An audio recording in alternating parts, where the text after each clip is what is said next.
ভাই আপনার তো একটা 50 হর্সপাওয়ার গাড়ি আছে, এখন তো 60 হর্সপাওয়ার নিচ্ছেন টাইগার। তো এই দুটাতে চার্জ করে কোনটাতে বেশি মজা পাইতেছেন ভাই? মজা মজা হচ্ছে 60 গেলে 60 গাড়িটাতে বেশি মজা পাইতেছেন?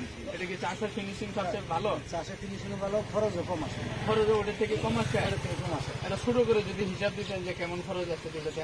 শুধু করে হিসাব হইলো যদি 15টা তেল ভরি হ্যাঁ শুধুটা, হ্যাঁ, তাহলে চাষে আসে 250 টাকা, 15 লিটার তেল তুললে পরে আপনারা 250 টাকা চার্জ করতে পারেন। 250 টাকা করতে পারি। আর এটাতে যদি 15 লিটার তেল তোলেন, আর ওই 60 গাড়ির মাঝে যদি আমি 15 লিটার তেল ভরি, হ্যাঁ, তাহলে আপনার শাসাইয়ে 3000 টাকা সেটা যদি আপনি 15 লিটার তেল তোলেন তাহলে 3000 টাকা আপনার চার্জ হচ্ছে। চাষ আসে। তার মানে আপনি বলতে চাইতেছেন যে 60 তেল আর তেল খরচ কম হয়। কম হয়, তাই চাষের ফিনিশিংও তো ওটা থেকে ভালো হয় না? ভালো, চাষেও সুন্দর, দৌড়েও বেশি।